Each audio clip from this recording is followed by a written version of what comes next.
उपवर्गीकरणाच्या संदर्भात या संदर्भात अनुसूचित जातीच्या प्रचंड मोठा मोर्चा अध्यक्ष महोदय आज निघालेला आहे।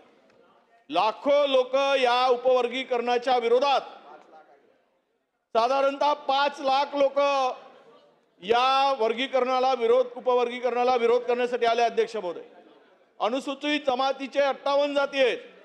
बाबासाहेब परमपूज्य डॉक्टर बाबासाहेब आंबेडकरांनी संविधानामध्ये उपेक्षित, शोषित, दलित, पीडित माणसाला 100% आरक्षण देण्याची तरतूद केली। अध्यक्ष महोदय, त्यांच्या लोकसंख्येप्रमाणे, आणि यामध्ये कधीच त्या समाजात मोडणाऱ्या, त्या कॅटेगरीमध्ये मोडणाऱ्या 58 जातीचा समावेश त्यामध्ये आहे।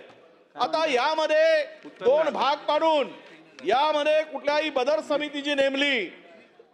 अध्यक्ष महोदय, बदर समितीचा अहवाल अद्यापही आलेला नाही, तरी पण सरकार हे उपवर्गीकरणाचं बिल आणून या 2 समाजामध्ये, या दलित समाजामध्ये दुही निर्माण करण्याचं काम करते का, हा खरा प्रश्न निर्माण होतो। अध्यक्ष महोदय, म्हणून या विरुद्ध 5 लाख लोक आज रस्त्यावर उतरले आहेत, आंदोलन करतायत। म्हणून माझी सरकारला, माननीय मुख्यमंत्री महोदयांना विनंती आहे, एक तर बदर समितीचा अहवाल पटलावर अजून आलेला नाही, त्या अहवाल आल्यानंतर यावर जर चर्चा होऊन आपल्याला पुढचं काही करता आलं तर निश्चित आपण त्या संदर्भात चर्चा घडवून करावं। पण आज याला अशा प्रकारचं कुठलंही बिल आणून या 2 समाजामध्ये खरं तर मेरिटवर सिलेक्शन होतं, ज्यांच्या त्यांच्या बुद्धिमत्तेवर ते निवड होते, आणि त्यामुळं आपण ह्या समाजामध्ये 58 जातीमध्ये बौद्ध आणि बौद्धोत्तर अशा प्रकारचा भेदभाव करून या दलित समाजाला एकमेकाच्या पुढे आणणं हे गैर होईल, चुकीचं होईल, आणि 2 समाज एकामुख्या पुढे येतील। म्हणून या विरोधात, याला विरोध करण्यासाठी हा 5 लाख लोकांचा मोठा मोर्चा आज निघालेला आहे।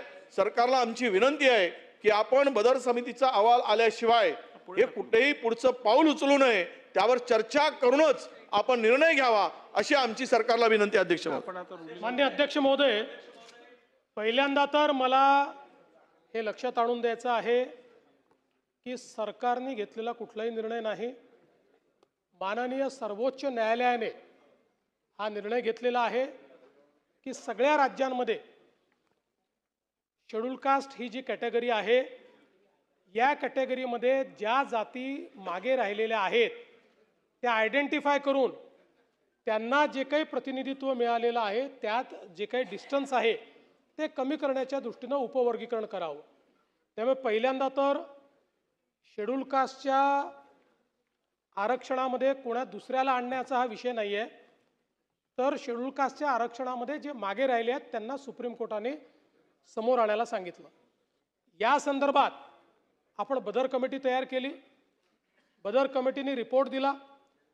तो रिपोर्ट ज्यावेळी आमच्या मंत्रिमंडळ बैठकीत आला त्यावेळी मंत्रिमंडळ बैठकीत ही चर्चा झाली की याच्यावर मोठ्या प्रमाणात सजेशन, ऑब्जेक्शन मागवले पाहिजेत, कारण हा विषय व्यापक लोकांच्या संबंधातला विषय आहे।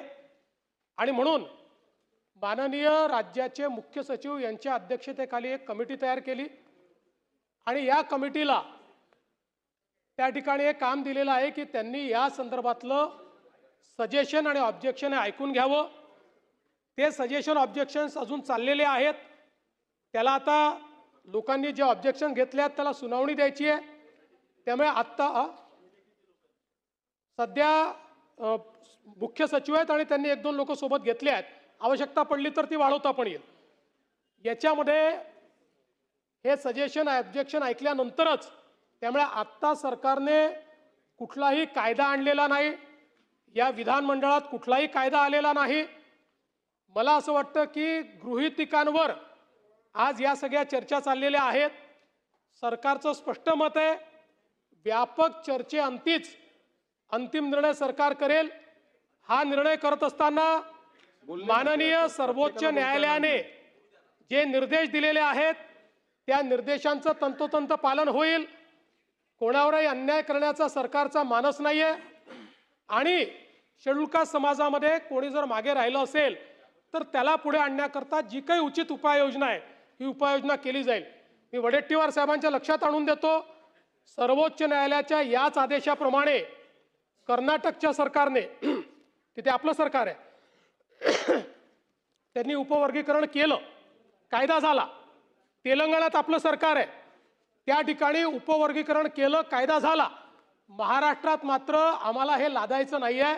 आम्हाला सहमतीने सर्वांना विश्वासात घेऊन आणि कायद्याचं तंतोतंत पालन करत हे करायचं आहे. त्यामुळे मी पुन्हा सांगतो, कमिटी सगळ्यांचं म्हणणं ऐकून घेईल, विधिमंडळाच्या सदस्यांशी देखील चर्चा होईल आणि त्यानंतरच अंतिम निर्णय या संदर्भातला घेतला जाईल. कोणीही गृहीतिकांच्या आधारावर, अफवांच्या आधारावर या ठिकाणी कुठलंही मत बनवणं हे योग्य होणार नाही.